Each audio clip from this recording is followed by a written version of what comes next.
የመስዋዕታችሁን ብዛት ለኔ ይጠቅመኛል ይላል እግዚአብሔር። የሚቃጠለውን የአውራ በግ መስዋዕት የፍሪዳን ስብ መጠግቤያለሁ።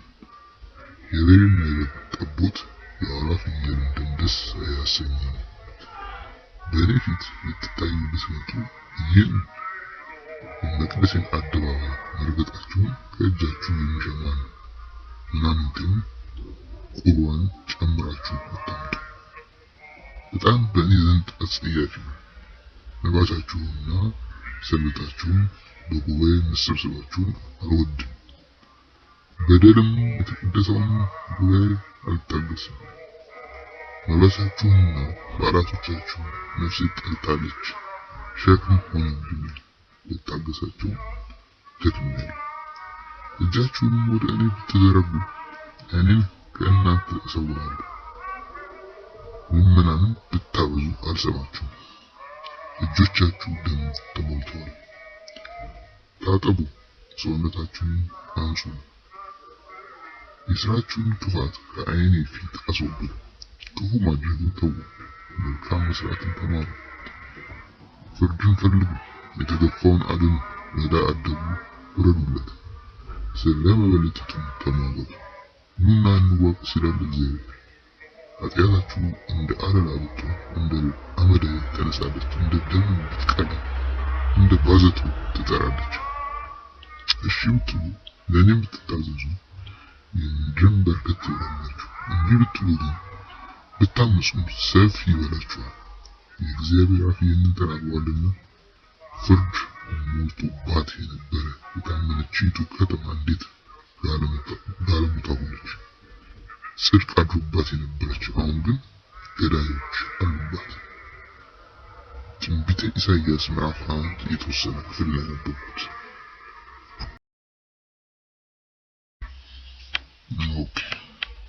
እግዚአብሔር ኃጢአት ናቸው ትክክል አይደሉም ብሎ ካላቸው ድርጊቶች ከ60 እስከ 68 በመቶ የሚሆኑት ግብሮች ሰው ላይ ጉዳት ሊያደርሱ የሚችሉ ግብሮች ናቸው። እነዚህን ነው ኃጢአት ብሎ የሰየማቸው። በገላትያ መጽሐፍም ይሁን በዘጸአት መጽሐፍም የተዘረዘሩት መመልከት እንችላለን። አትስረቅ ሲል ሰው የሚሰርቀው ሌላኛውን ሰው ወይም አካል እንጂ ራሱን የሚሰርቅ የለም። አትግደል ሲል ስለ ሌላኛው ሰው ነው የሚያወራው። ቅናት ወይም አትቅና ሲል ሌሎች ሰዎች ላይ እንዳንቀና እያስጠነቀቀን ነው እንጂ መቼም ራሱ ላይ የሚቀና ሰው የለም። የእግዚአብሔር ሕጎች ሰውን ከጥቃት የሚከላከሉና ከክህደት የሚከላከሉ ብለን ሁለት ልናደርጋቸው እንችላለን። ክህደትን የሚከላከል የምንለው ፈጣሪ እያለ ፍጡር ይሆናል። የፈጣሪ ባህሪ የሌላቸውን ፍጡራን እንዳናመልክ የሚከላከል ሲሆን ከክህደት የሚጠብቀን ነው። ያው ፍጥረትን የሚያመልክ አምላክን ከድቷል። አምላክን ፍጡር ብሎ የሚጠራ ከዳተኛ። ጣዖትን ማምለክ ስካር፣ መናፍቅነት፣ ዘፋኝነት፣ የሰንበትን ቀን ተቀድሰው ዘንድ አስብ የሚሉት ትእዛዛት እነዚህ ቀጥታ ከአምላክ ጋር የሚያያዙ ሕጎች ናቸው። መናፍስት ጠሪነት፣ ኮከብ ቆጣሪነት ወዘተ እነዚህ ሌሎችን አማልክቶች እንዳናመልክ ፕሮቴክት የሚያደርጉ ሕጎች ናቸው። እነዚህ ክልከላዎች ናቸው። ሰው መናፍስትን የሚቀርበው ለምንድን ነው? አምላክን ስለማያምን ወይም ደግሞ ሌላውን ሰው ለመጉዳት በመናፍስት በኩል አድርጎ ሌሎችን ሰዎች ለመጉዳት ነው። ስለዚህ ይሄ ሁሉ የተከለከለው እኛን አልባሌ ከሆነ ከማይጠቅም አምልኮ ለመመለስ ሲሆን፣ ሁለተኛ ደግሞ ሰውን ከጥቃት የሚከላከል እንለዋለን።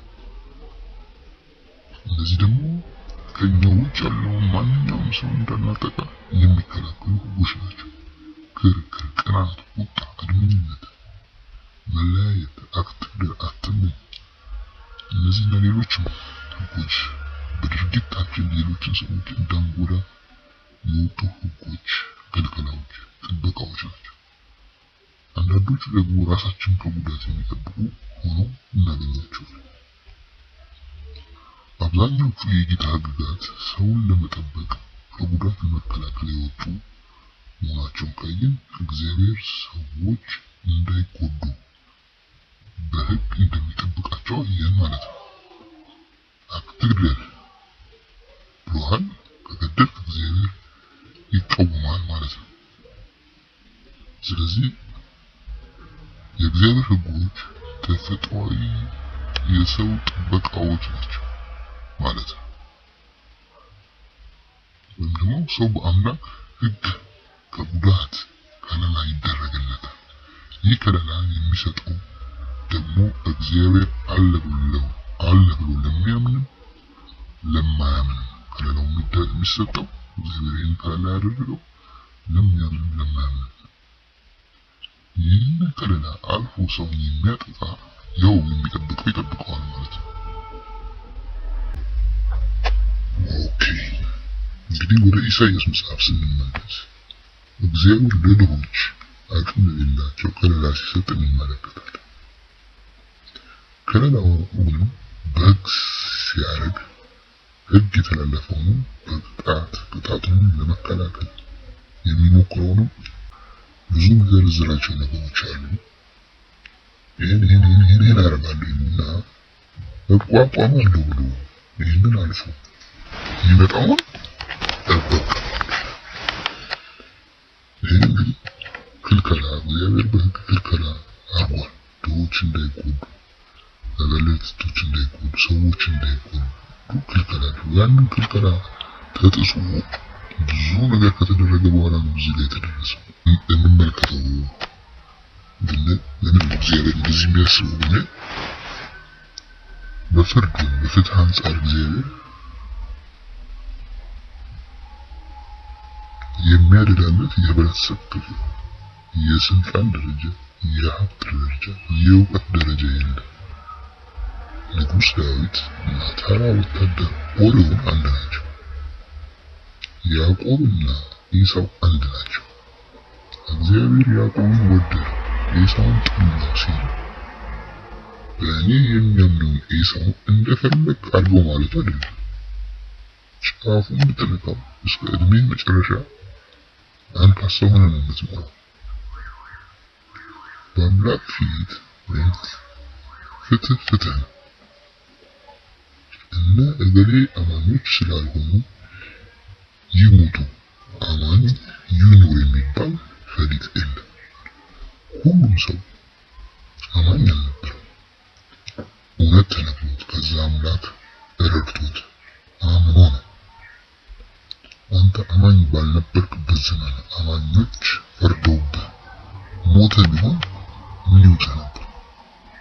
ኢሳይያስ መጽሐፍ እንደምናየው እግዚአብሔር ሕዝቡ ያዘዘው የአምልኮ ስርዓት እንዳልተጓደለ ነው።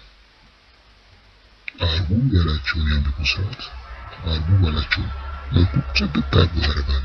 ነገር ግን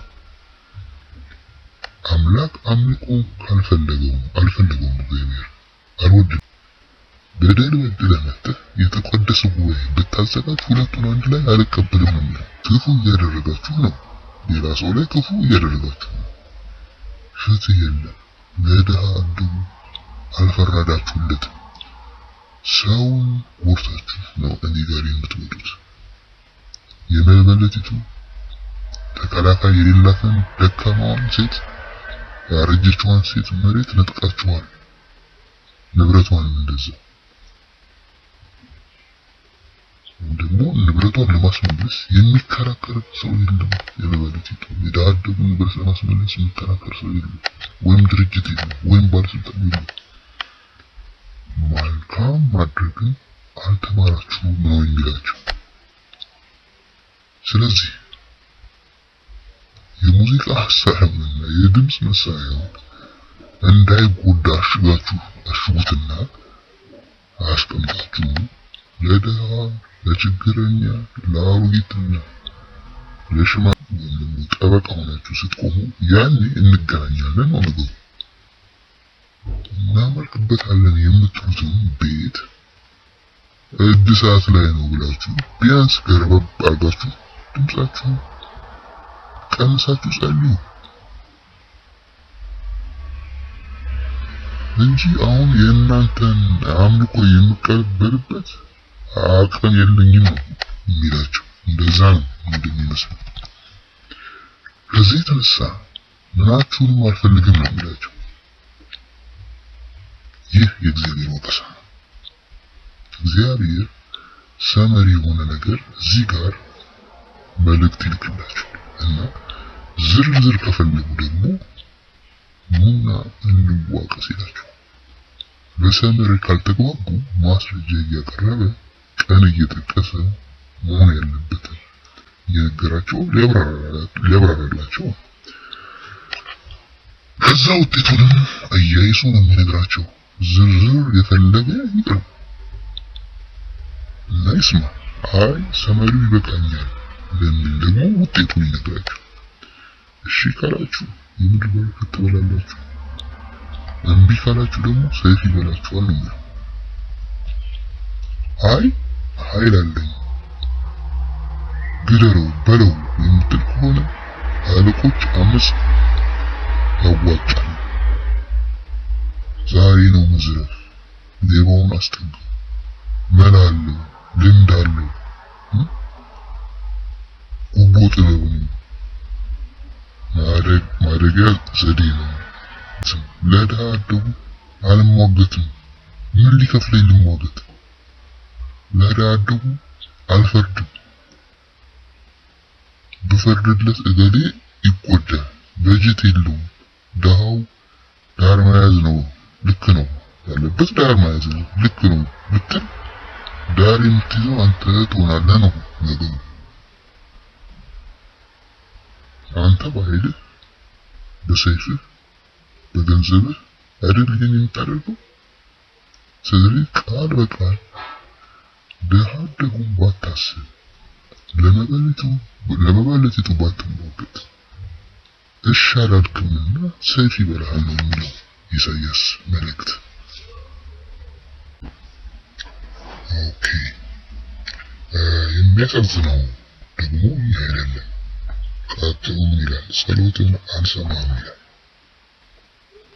አምልኮን አልቀበልም፣ ፊቴ እንዳትመጣ ብትመጣም አታገኘኝም። የምንገናኘው ያን ያዘዝኩህን ስታደርግ ነው የሚለው። እንደዛ እንደማለት ነው። እንደውም ኢሳይያስ መልእክቱን የሚጀምረው ልጆችን ወለድኩ አሳደጉ፣ እነርሱ አመፁብኝ፣ በእኔ ገዥውን አህያም ጌታውን ባጣወቀው፣ እስራኤል ግን አላወቀም፣ ሕዝቤም አላስተዋለም ብሎ ነው የሚጀምረው መልእክቱ። ይህ አረፍተ ነገር ጥቅል ነው።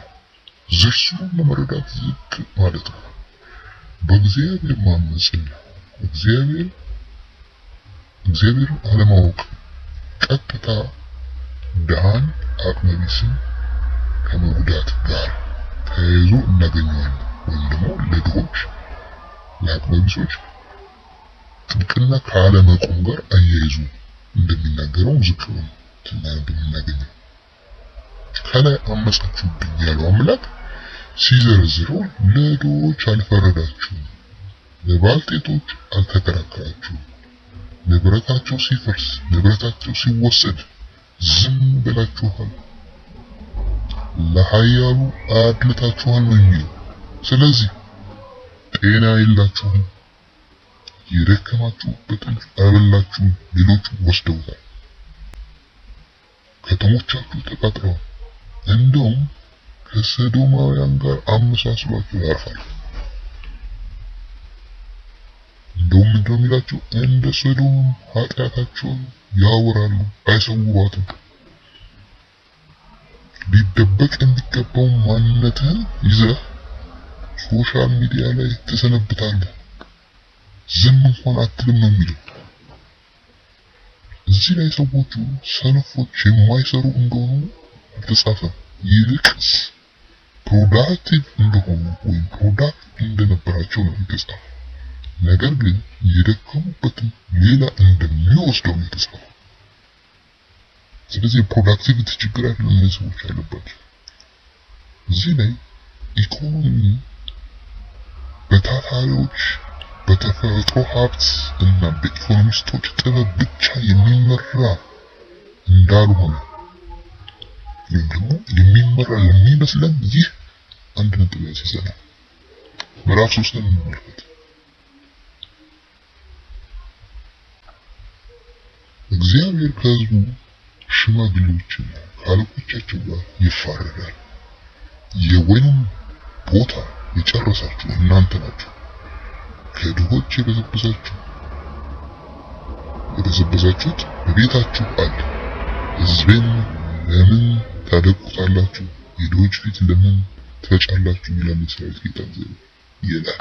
ስለዚህ ከኢየሩሳሌምና ከይሁዳ ድጋፍንና ብርታትን፣ የእንጀራን ድጋፍ ሁሉ፣ የውሃንም ድጋፍ ሁሉ፣ ኃይሉንም ተዋጊውንም እነቅለዋለሁ። አያበቃም። ፈራጁንም፣ ሟርተኛውንም፣ አስማት አዋቂውንም እነቅለዋለሁ። ሽማግሌውንም፣ የአምሳ አለቃውንም፣ ከበርቴውንም፣ አማካሪውንም፣ ብልሁንም ሰራተኛ እነቅላለሁ። በዚያ አያበቃም። ነብዩንም እነቅላለሁ። በኃይል መመካት ኃይል የሌለውን ለመበዝበዝና ለመርገጥ መሞከር የዚህ አይነት አደጋ አለ። ሴቶች እንኳን ትዳር መመስረት እንደሚያቅታቸው ውበት ብለው የሚሉት ነገር ሁሉ እንደሚጠፋ በሽታ እንደሚያጠቃቸው ይናገራል። ኃይል የሌላቸው መሟገት ለማይችሉ በኢኮኖሚ ለደከሙ ሰዎች መቆም የበረከት ምንጭ ወይም የእርግማን ምንጭ እንደሆነ እንመለከታለን።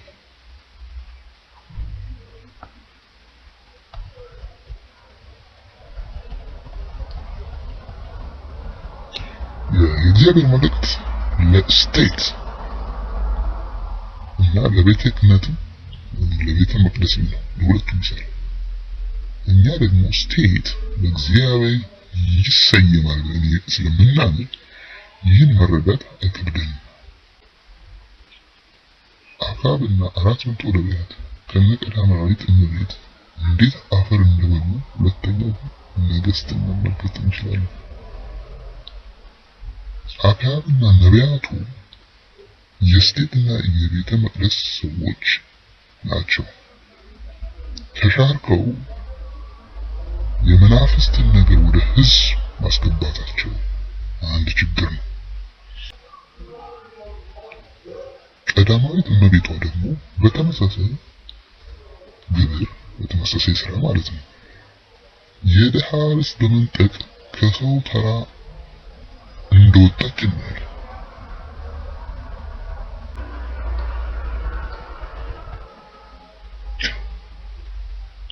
ከህዝቡ ሽማግሌዎችና ከአለቆቻቸው ከሚለው ቁጥር የስቴት ሰዎች እንዳሉበት መመልከት እንችላለን።